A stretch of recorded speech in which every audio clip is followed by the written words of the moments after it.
This lecture is about democracy. It's part of what we're talking about in this part of the course right now, the development of a democratic culture. And the development of the democratic culture really takes place in the 1820s. And by a democratic culture, I mean a culture in which all white men, and it really only applies to white men, all white men are considered to be participants in public life and participants in politics. And with that, political participation becomes an assumption of equality, assumption of social equality, which Americans are famous for beginning in the 1820s. So it's a cultural change, a social change, as well as a political one. And I think it's probably safe to say that the cultural change begins to happen earlier in some ways than the political one does. It's really the story of the American Revolution. There's some good books on this. One called the Gordon Wood Radicalism of the American Revolution. In any case, Americans, and we've talked about this in the course already, Americans lose their sense of deference to their social betters, beginning, I claimed, as soon as after the Great Awakening. They become more assertive about their own rights, about their own ability to speak up, have something to say about their own right to run for office. There's a widespread number of changes. We're going to be talking about the politics later in the course. But today I just want to talk about the cultural changes, and I want to talk about them in terms of art, how this is reflected in American art. So we're going to start out with colonial era, very late colonial era, and look at some of that art before we talk about the more democratic art that develops in later post-revolutionary period. So here's John Singleton Copley's Paul Revere. You can see it's just before the Revolution. And this is a portrait that shows Paul Revere as a working man, Paul Revere as the master silversmith. And it turns out that this is a very unusual portrait. This is famous, it's in the Boston Museum of Fine Arts. It's famous for the skill with which Copley shows the hand, and particularly the reflection of the hand on the teapot that Revere is holding. So it's a well-known portrait of a well-known person, and it shows us Paul Revere as a working man. Paul Revere is not a colonial grandee in this picture. He's a working stiff. Now, it's a little bit misleading that way. They would have known at the time, but we don't necessarily know until someone tells us that Paul Revere isn't dressed as a working guy here. In other words, he's not in his work clothes. He's wearing his best, Sunday best, nicest clothes. So the portrait's a little bit deceiving there. And then there's the question of how he paid for it. Paul Revere was not a wealthy man at the time this portrait was painted in 1768. But he probably knew Copley socially, and this tells us something about the status of the artist in colonial America. Artists weren't considered, fine artists, portraitists, for example, weren't considered a kind of higher level. There's no distinction between art and artisanship, between people who do things like make silver, like Paul Revere did, and artists. They really had about the same kind of social status. So Copley was in Boston, and he and Revere may have known each other in these, artisanal, artistic circles, and that may give us a clue about how Revere paid for this painting. Maybe it was a trade, that Copley got a nice silver tea set out of this, and Revere got the painting. But in any case, here is a late colonial, very late colonial, revolution's on its way in 1768, portrait of a working man. Here's Copley. Copley was an American, but he got his artistic education in Britain, and that was necessary. if you wanted to develop as an artist, you had to leave America in those days. So he goes to Britain. He learns his craft. He becomes a society painter there, and then he comes back to the United States. And I want to make the point about how unusual this picture of Revere was. It's very, very unusual, colonial portrait, because the majority of Copley's work, the vast majority of Copley's work, look like this. He painted high society types, the very, very wealthiest people in America who could pay him. And most of his portraits are of very, very wealthy people in their finery, just like Mr. and Mrs. Ralph Izard here. So Copley's painting of Paul Revere may look like it's democratic, that it's about someone who's not of the very upper crust, but it's very unusual, and it's probably unusual because Revere and Copley knew one another and had this personal friendship of some sort. We can't say for sure. This is Revere's house. And I show you this slide because I really want to make the point that Revere wasn't a tremendously wealthy man. He certainly wasn't the poorest person in colonial America, but he was a working guy, and he didn't have a grand house, and he didn't have a lot of money. He's, in many ways, a very ordinary person. And that is that part of the story of the portrait. It makes it a little bit unusual. That portrait, by the way, was found in the attic of this house, where it sat for 100 years. Somebody in the Revere family didn't like it and put it up there, and there it sat for a long, long time. Now, there's one other point I want to make about the house. Take another good look at it, and then let's go to this slide. This is the Paul Revere family tree. You can see he was married twice, and he had 8 children by each wife. He marries his second wife in October of 1773. His poor first wife had only died in May of 1773. But Revere needed a woman to take care of all those kids. He had this big family, and then he has a second big family, and they all live in that house. A number of the kids die as infants or very early in childhood, but he still has a big, big family, and they're all living there. It's a very crowded place. So, once again, this Paul Revere portrait is very unusual. It's of this famous person who later turns out to be famous. But the fact that a working man living in that house with this size family could afford a portrait, it's really only because Revere happens to be an artisan and knows Copley. I don't think there's many other explanations for it. The bottom line is that portraiture is an art practiced for the wealthy in colonial America. Here's Gilbert Stuart's Paul Revere. Actually, the slide's got a typo in it. Gilbert Stuart paints Paul Revere, and we talked about Gilbert Stuart before. He's one of the artists who paints Washington over and over. He paints Paul Revere late in life. Revere's only got 5 years to live when this is made. And here we see a very different Paul Revere. He's not in working clothes. He's dressed as a gentleman. He is not shown in a working environment. He's shown, looking forthrightly out at us, a very successful older gentleman. And that is reflective of who Revere was in 1813 when this is painted. Revere, after the American Revolution, becomes very successful in the foundry business. He cast bells. He cast big, heavy, iron church bells, and goes into that business with the son. And they do very, very well with it.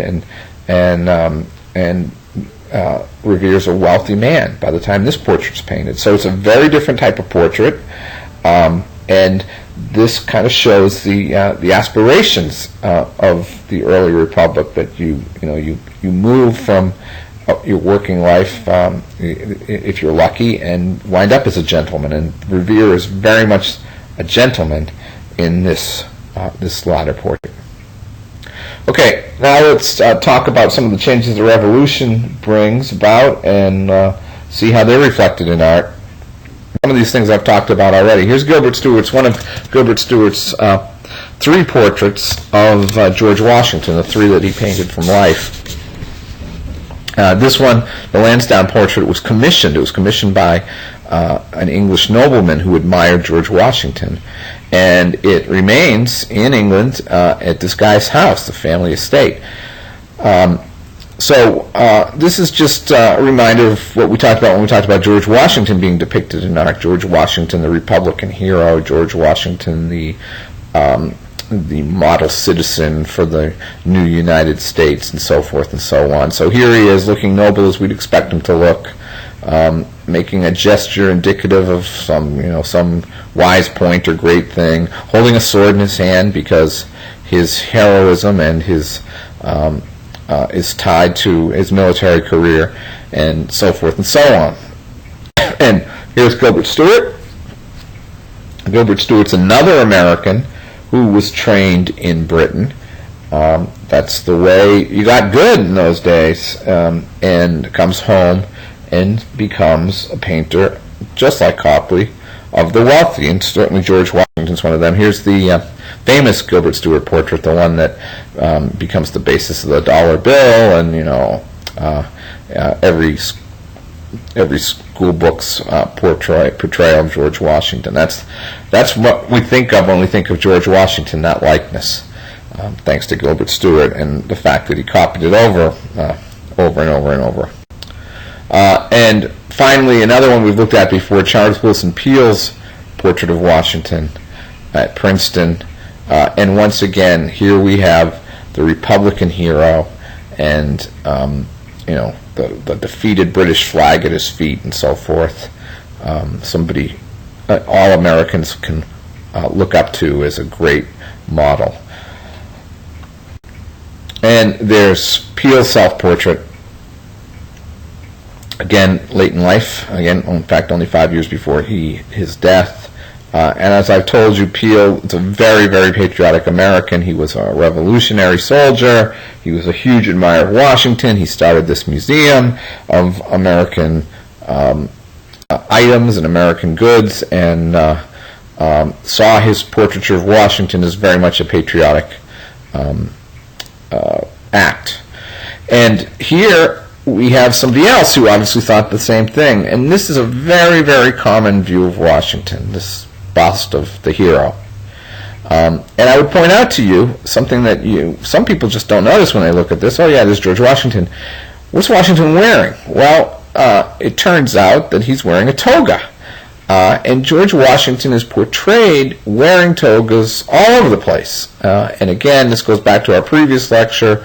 Washington, the Republican hero, Washington, the kind of Roman example to Americans, dressed like a noble Roman, because all of the virtues that we associate with Roman Republic are exemplified once more in George Washington. And this is always this connection between American republicanism and Roman republicanism during the early Republican period.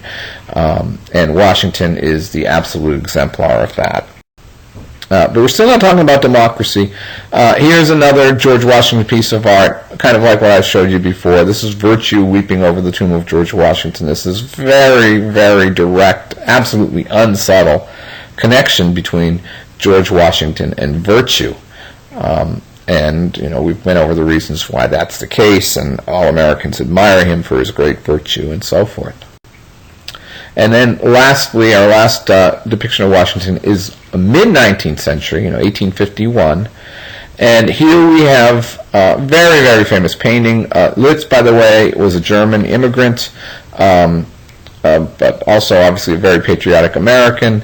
And here we have the George Washington full-blown legend mode. A lot of people, when they look at this painting, point out that Washington surely would have been idiotic to stand up in a small rowboat being rowed across an icy river in the middle of winter, and that's absolutely the case, but he's George Washington, so he has to be portrayed as this noble hero. He can't be huddled up against the cold wind with his cloak drawn around him. He's got to be the noble leader at all times. So we forgive him for standing up, and we forgive the artist for portraying this kind of ridiculous situation because of the subject matter. And that's the George Washington that winds up on the schools. It's actually the Gilbert Stuart portrait you see in school classrooms, or used to see in school classrooms everywhere.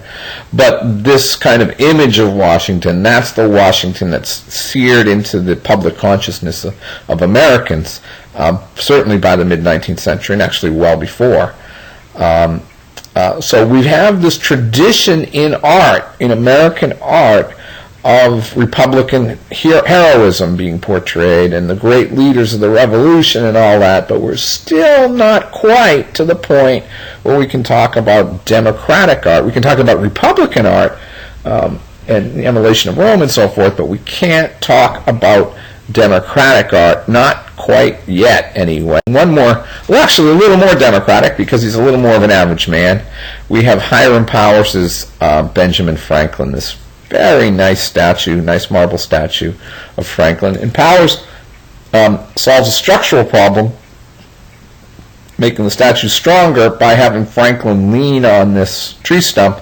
And he also makes a very subtle allusion to Franklin's life as a scientist by the fact that the tree stump has this lightning scar down the front of it.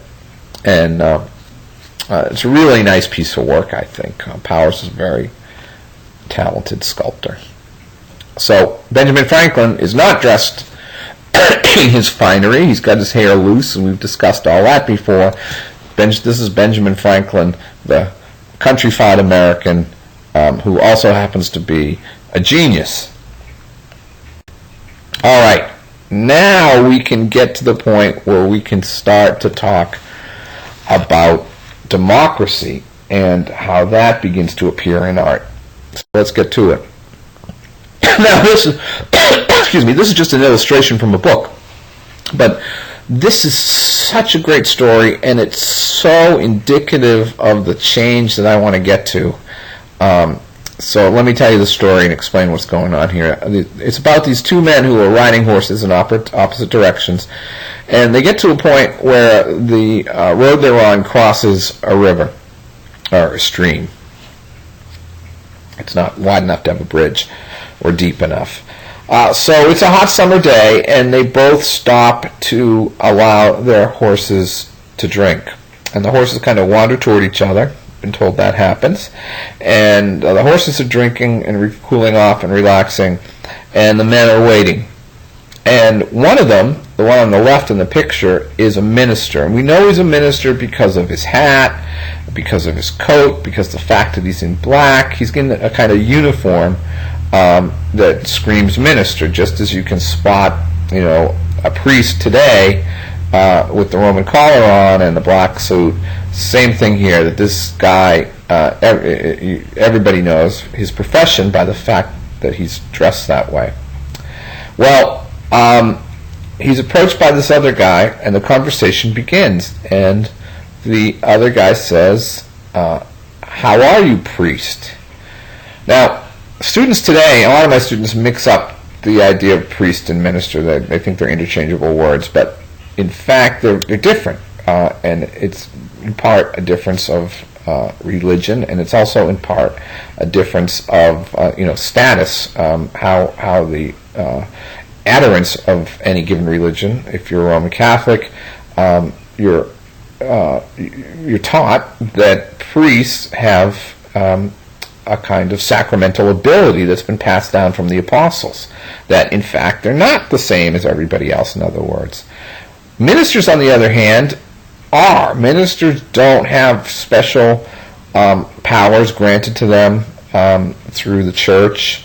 They don't, a priest, for example, has the ability to forgive sins and to change water and wine into the sacrament, and these are sacred powers. Ministers don't have any of that. Ministers are just people who study the Bible and teach about it and have a leadership position within their religion, but they're different. So to call a minister a priest in the early Republic, for someone who's believes Catholicism is bad and so forth, is a deliberate insult. By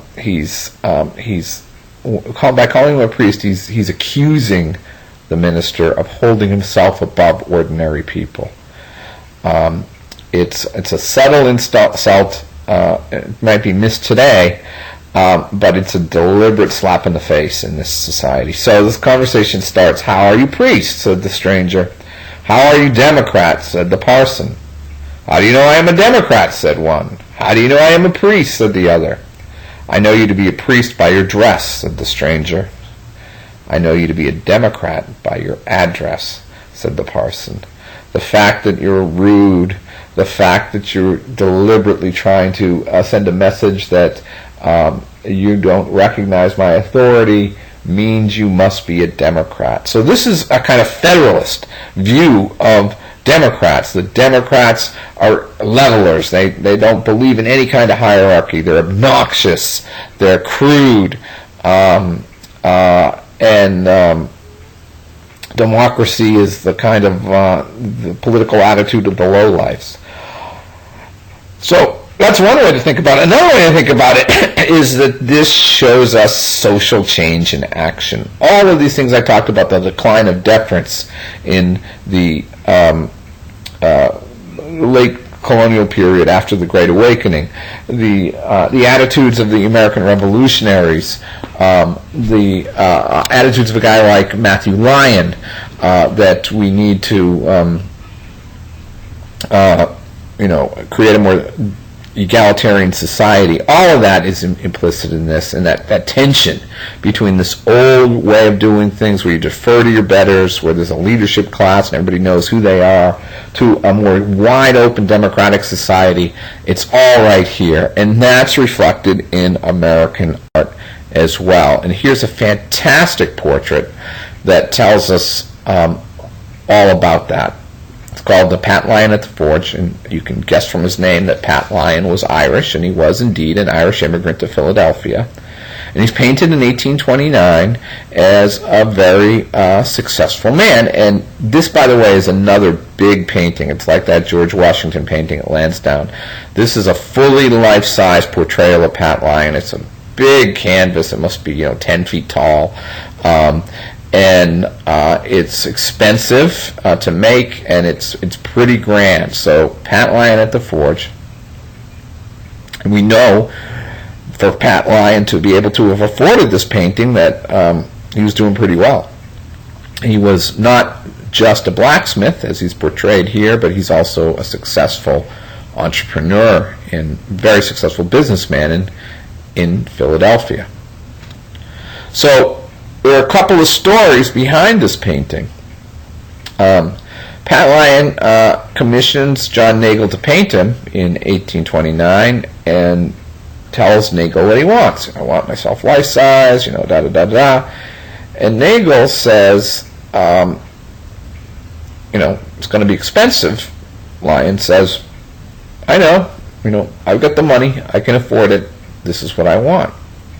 And he also tells us that he does not want to be portrayed as a gentleman. Now, think about this with the contrast with Paul Revere. Paul Revere is proud to be portrayed as a gentleman.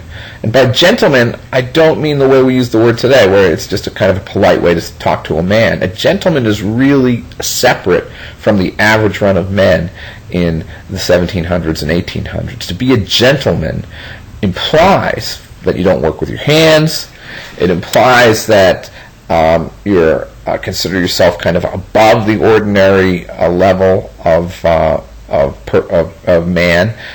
It's a status claim, and it also implies a kind of genteel professional life, that you don't work with your hands, that you're not a farmer. If you're a gentleman farmer, it means you've got farm hands who do the work for you. You don't actually go out and get yourself grubby. So gentleman has a different meaning. It's a much more elitist term at the period than it would be today, when everybody's a gentleman, right? So Lyon says to Nagel, the painter, "I do not want to be portrayed as a gentleman. I want to be portrayed at my forge with my sleeves rolled up." And that's what he gets. In other words, Lyon is proud not to be a gentleman. He's proud to be a working stiff. He's proud that he made his money that way. He demands that he be portrayed in his apron, for example. And you can see the apron's all beat up and dirty. It's a working article of clothing for a tough job, and that's how Nagel wants to be remembered. He doesn't say, I've been transformed into a gentleman because I've become successful. He doesn't want to rush out. He probably owns a nice suit, or he certainly could if he wanted to, but he doesn't rush out and dress himself up to be portrayed for his descendants. He wants them to see the working stiff, and that's what they get. Now, there's one other part of the story. Pat Lyon, when he first came to Philadelphia, as a young immigrant kid, was arrested. He wasn't in town, just a month or two. When he gets arrested, he got arrested for burglary. And he was innocent. But he was thrown in jail, and he stayed in jail for a couple of months, I think, before the authorities figured out that somebody else had done it, and they caught the criminal, and Lyon was freed from jail. That's kind of his introduction to America. Well, he never forgot it. And in the background of this picture, you can see over the shoulder of his apprentice there in the background is a building with a cupola on it and a weather vane, and that was the jail. That was the place where Lyon had been held when he first came to America. So he wanted that in his portrait as well. So this is a portrait, once again, not of a gentleman, but of a guy who made his own life, who went from being in jail to building himself up into a very, very successful man, a man who can afford a full-length, in-your-face, life-size portrait of himself that's absolutely unapologetic about his origins and about who he became. I think it's a fantastic statement and a great painting, and it shows us the change from 1800 to 1829. Pat Lyon is the future. He's a lot like our buddy, our other similarly named Irish man we talked about before, Matthew Lyon. Immigrants, guys who built up their lives, guys who believe they have the right to participate in politics despite the fact that they don't have an important, famous family. They are assertive and they're proud, and that is, that's why they're in America in a sense, to say I'm as good as anybody, and that's this new democratic wave. 1829, when this is painted, that's right when we talk about politics. You can see that's right at the point where these guys become triumphant. They take over politics. In the 1820s, all these states rewrite their constitutions and expand voting rights for white men so that you can be poor and a voter anyway.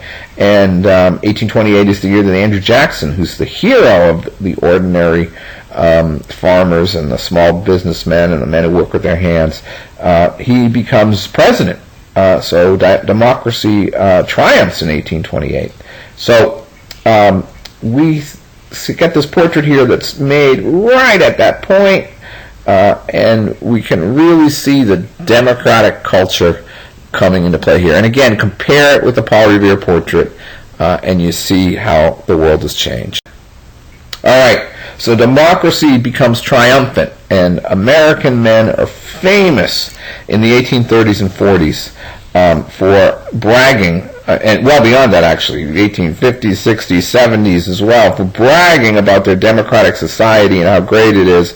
There's a whole literature of English visitors to America who come to America, and they write books, travel books for people back home, and they talk about how obnoxious all these Americans are, because all they do is brag about their wonderful democracy, and these English visitors say, what's so great about it? These guys are, they spit tobacco everywhere, and they eat like pigs, and there's no brilliant artist or great philosopher that's come out of America. Who do these people are? They're just kind of this horde of rude, uncouth farmers. So what's so wonderful about democracy? Well, the American attitude's the opposite. You all grown up with it. You know what it is.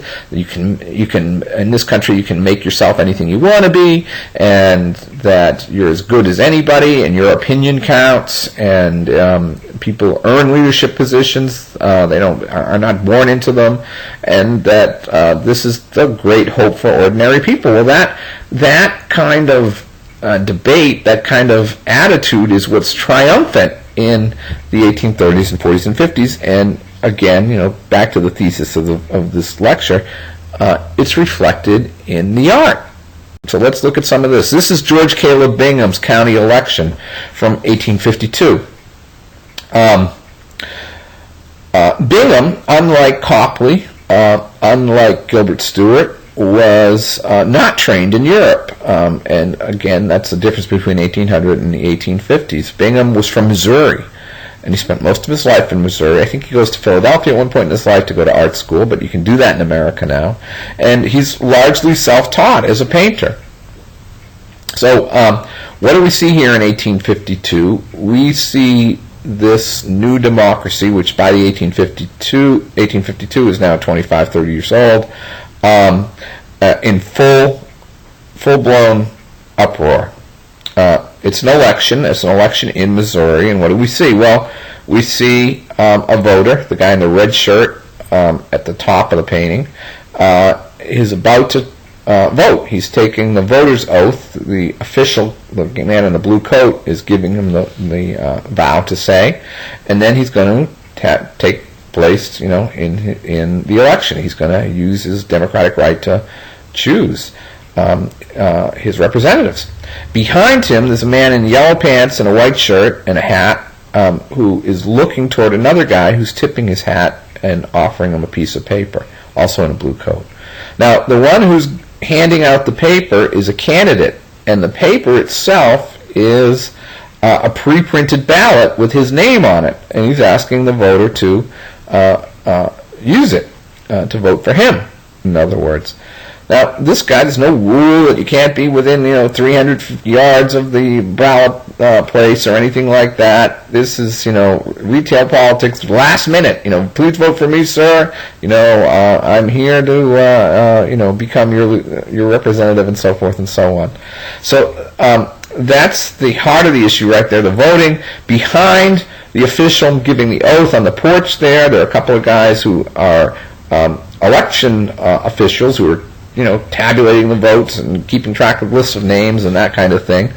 And then swirling around all of this is an entirely white male scene of men talking about politics and getting ready to vote and having arguments. You can see behind the white dog there are two guys. One of them's kind of pointing at his hand, making some kind of point or other. He's talking to the man in a long green coat. And everybody's engaging in political life. And then, in addition to them, there are these other things going on. We got the dog. We have the guy on the far right on the bench with his head wrapped. He either got whacked on the head or he's drunk or something. We see a guy being carried by his friend to vote. He's too drunk even to stand. We see someone else sitting down having a drink poured for him. There's all sorts of drinking that's associated with these elections. And again, getting the booze is within 10 or 15 feet of the voting place. There's no saying you can't have any of this stuff going on. And what about the booze? Well, the booze is being provided free by some politician or some campaign, which again is a perfectly acceptable thing to do in those days. So you could go out and get your Barack Obama six-pack before you go vote for Barack Obama. So it's a lot more wide open and rowdy and free-spirited than our elections today. We have a lot more rules now. And again, it's entirely male. It's entirely male. We have a couple of boys in the foreground who are kind of playing around, but they're kind of, they're welcome. They're part of the scene. They're going to grow up to be voters too, but we don't see a woman in sight. And even though Missouri's a slave state, we don't see a black person in sight either. We see democracy, and democracy is a white male thing. in the 1850s as it had been before. There's Bingham. Now, Bingham knew this stuff intimately. I just told you that he was from Missouri himself. But what I haven't told you is that he was also a minor politician. George Caleb Bingham ran for office himself. He was elected to the Missouri House of Representatives, I think twice. He was part of the scene, and that's how we knew it so well. He was, he was a Whig candidate. He was part of a political party. This was, in some ways, his life. He's not some outsider from the big city, some sophisticate come in to watch the country folk. He's writing about his people, and painting his people, and showing in some ways his own life. So let's look at a few more. Here's Stump speaking from 1854. And what do we see on the left? We see a candidate up on a very crudely built platform arguing his case to the voters. There's a guy that he's questioning, he's answering, or maybe a heckler he's dealing with, standing up facing him. Somebody made a pretty good point or a joke because everybody's kind of smiling. Again, it's an entirely male scene except for a couple of dogs and a couple of boys. And on the far right, we see the opposing candidate, also all dressed up in a top hat, waiting his turn to speak, or maybe having had his turn to speak before. And again, it's this kind of rude, crude, wide open democracy at work. And Bingham knew his stuff because he'd been there. Now here's a little retail politicking going on. The country politician. Country politician is the guy on the right. He's making some kind of point. Look at that hand gesture he's making. One hand's open, the other's got the index finger up. And you can tell that he's going to be counting off his points. Here are the 4 parts of my program, or whatever.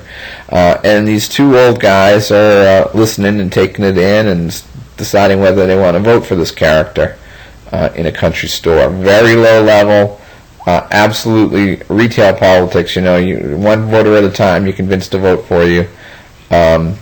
And that's what we see here. And then finally, nothing to do with campaigns or elections, Bingham's perhaps most famous painting, The Jolly Boatman. And I think this is a painting about democracy too, because boatmen are working stiffs. They're not educated. They're the farthest thing from gentlemen you can get. And they were known for being rough and tumble and kind of fancy free. They were always on the move. They tended to be single men for that reason. They were rowdy and tough. They were hard drinking, had a reputation for that. So here they are on some boat on the Ohio River, the Mississippi probably, since Bingham's a Missourian, and transporting their goods without a care in the world. It's a nice sunny day. The river's calm, and they're making music. These are the average working stiffs of America, and they're part of Bingham's world. We have this is a democratic art. This is not a portrait of some general or some lord or some duke. It's not a king. It's not a president. It's an ordinary person, or a bunch of ordinary people, and the democracy of the society is reflected in the painting, the subject matter. Okay, now that's not the only subject of American art. Another great subject of American art, we see over and over again, is the landscape of North America itself. And so we're going to look at a few of those and talk about what it means. There's Peale's Museum. We're going to skip that. You've already seen Peale's Museum. Here's the entrance hall at Monticello. I talked about this a little bit before. Monticello's got all of these Indian artifacts from the Lewis and Clark expedition. He's got this buffalo skin draped over the railing up at the top there.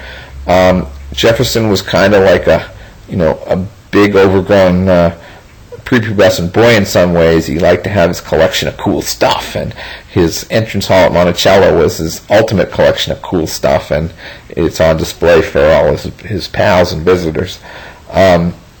the landscape, the American landscape, the uniqueness of the American landscape is a big subject in America.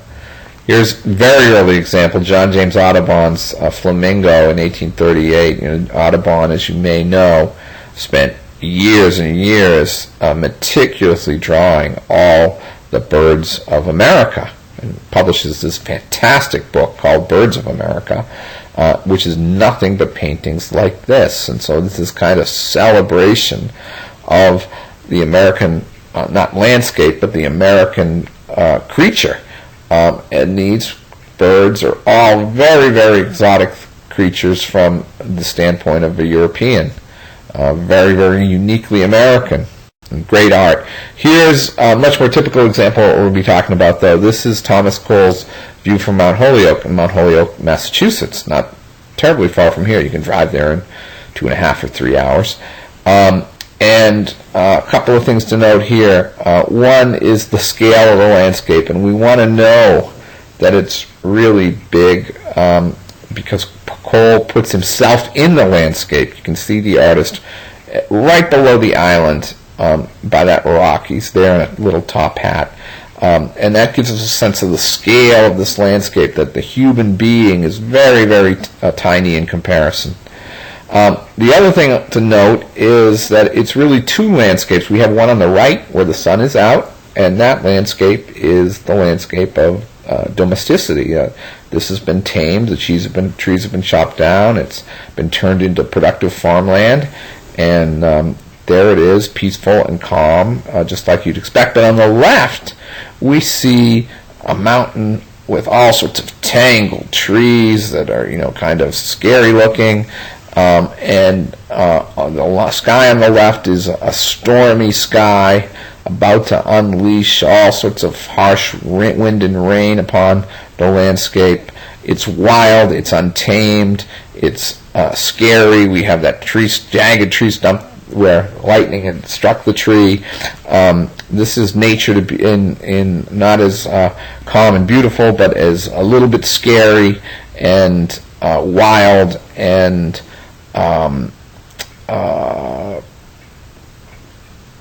powerful. All of these things. And the American landscape, Cole's telling us here, is both. But there's a particular emphasis in American art on the type of scene on the left. That's what makes America different.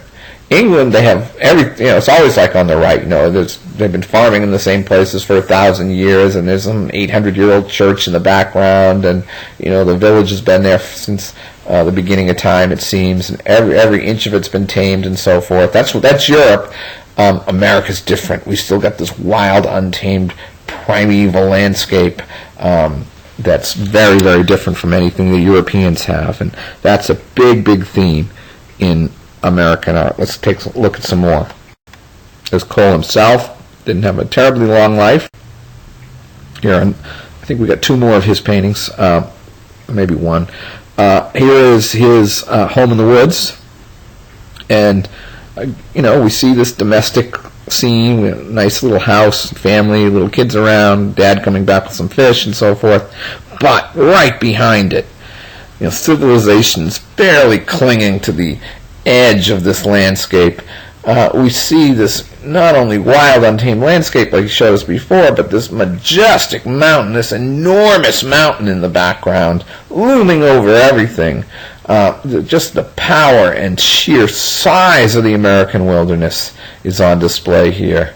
And also the newness and rawness. I mean, look at there's still wood chips all around the house. The trees in the foreground have just been cut down.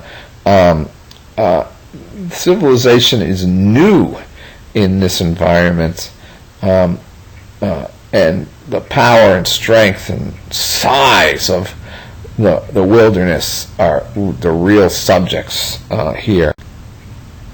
And here's we're done with Cole. Here's Asher Durand. Asher Durand's another Hudson River School painter, along with Cole, and this is a painting of Cole. It's called Kindred Spirits. It shows Cole, who'd been dead by this point for a year, and a writer, I can't remember which writer it is. They are discussing the American landscape in the Catskill Mountains. And once again, we see, the size and power and kind of threatening nature of the wilderness all around. These gnarled-looking trees and the dark kind of cave-life atmosphere and the fact that they're up high and the size and scale of everything. That's the American landscape. The Brits don't have this. The Brits have these kind of tidy, neat villages and so forth.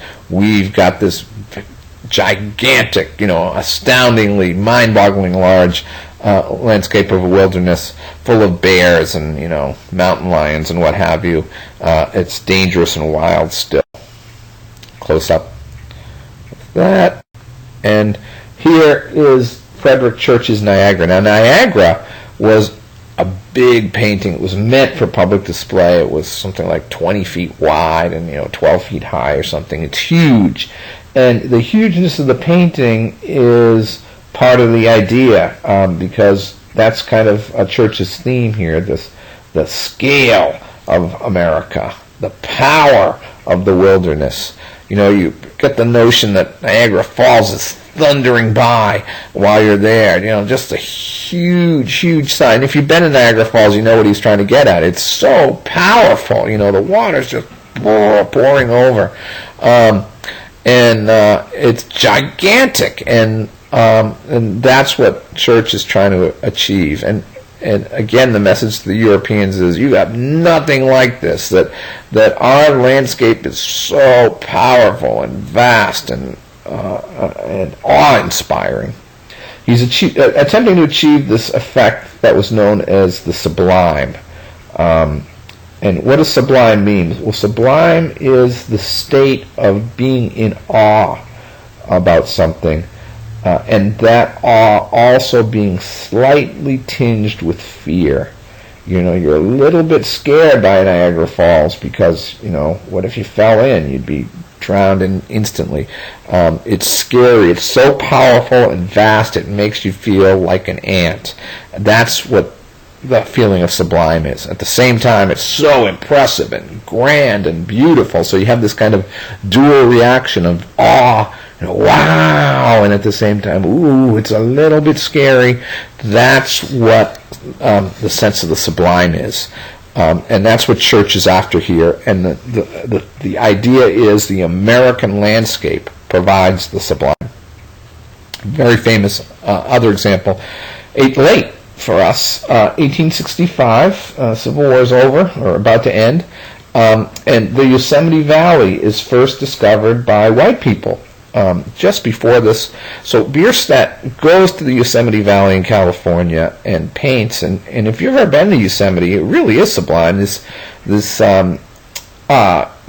in the scale is just kind of hard to comprehend. It's vast, and it's very, very beautiful, and it does make you feel tiny, but at the same time, it's remarkably beautiful. It's got all the qualities of sublime, and Bierstadt rushes out and paints it.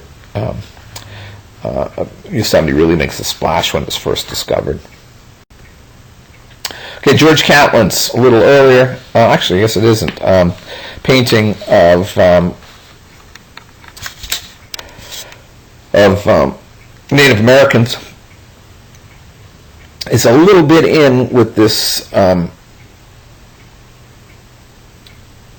this theme too. You see Catlin himself, by the way, in this working on a portrait, surrounded by interested tribesmen who are watching him work. Natives are part of this vast landscape. Native Americans are portrayed not as kind of people with just happen to have a different culture or anything like that. They're exotics, and they're exotic because they live with and amid and are part of this vast and powerful wilderness, and we see that in American art too. Okay, so that's the treatment of the landscape. Now let's talk about the man-made landscape, and in that we get the theme of democracy over and over again. Here's Thomas Cole's Ohio State Capitol, And the Ohio State Capitol is an example of Greek Revival art, Greek Revival architecture. What is the Greek Revival, and what does it have to do with democracy? Well, we've talked plenty in this class about the Romans, George Washington and the toga and all that, the example of Rome and the importance of Rome. But in the 1830s, Americans don't look to Rome anymore. They look instead to Greece. Why?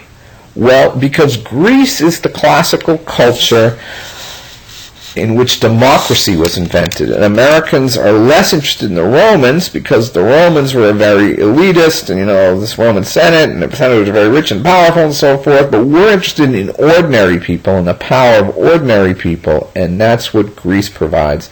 In addition, in the 1820s, Greece is in the midst of a revolution against the Ottoman Empire. Americans are very sympathetic with that. And there's this kind of wave of admiration for Greece, and Greece is the model for American democracy, and that becomes the standard, the default form of American architecture for decades.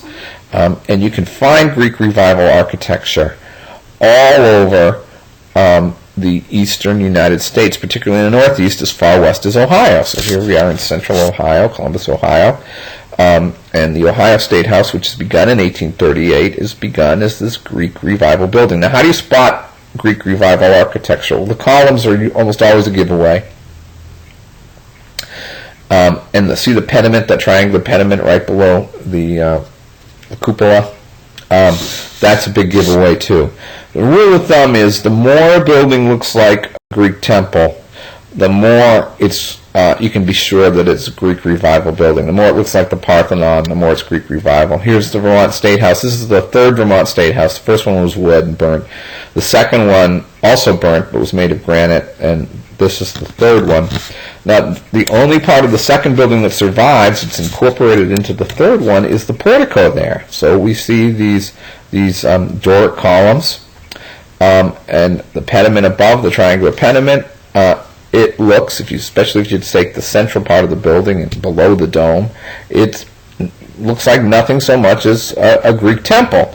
And that's what it's supposed to be. It's the temple of democracy. And that is a theme we see over and over and over again in American buildings from the 19th century. And it's not just grand public buildings, it's everywhere. Americans are constantly reminding themselves about their democratic culture. Here's a house a couple of blocks from where I live. It's a mini Vermont State House. I don't think it's a particularly beautiful building, but it's one in which we get all of these Greek themes on display. The big columns, the triangular pediment, the hints of Corinthian columns in the brickwork. It's all there. This is Greek temple, and then just a block or two away from that is the town hall in Brandon, Vermont, which, once again, it's a Greek temple. It's supposed to be a Greek temple. It's a temple of democracy, the town hall where the people meet and vote and so forth and everything. It's a tribute to Greek democracy. And really a way to congratulate the people of this town that they are participating in democracy as well. So this democratic theme is reflected in American architecture, not just in American art. So we're going to end now with the ultimate Democrat, Abraham Lincoln. Now, Abraham Lincoln is a product of the society that I've been talking about, and its grandest achievement in a sense. Lincoln is one of these average guys, like Pat Lyon. He's born poor, born in a log cabin, who works his way up and makes himself something of himself, but he never turns into a gentleman in the old-fashioned sense. Comparing him with Washington really, I think, teaches this lesson. Washington was through and through as a patrician. He was always an elite man. He was unapproachable in many ways. Lincoln's the opposite. Lincoln's the rail splitter, right? Lincoln's a wrestler. Lincoln knew how to talk to the boys. You know, he could have drink some hard cider with the boys and swap tall tales with them and laugh and wrestle. But he's also the leader. He's also the great mind. He's also, you know, the writer and orator and a politician that we know him as. So he's a Democrat, but he's the Democrat as a great man. And in addition, he's a Westerner. He had been a boatman. You know, when we think about the Jolly Boatman, Lincoln knew that life. He'd lived that life. He was one of those guys. So he is the epitome of this democratic culture. And thinking about the differences between Lincoln and Washington tells you a lot about the change in America from a revolutionary country to a democracy 50 years later. Talk about democratic politics in an upcoming lecture.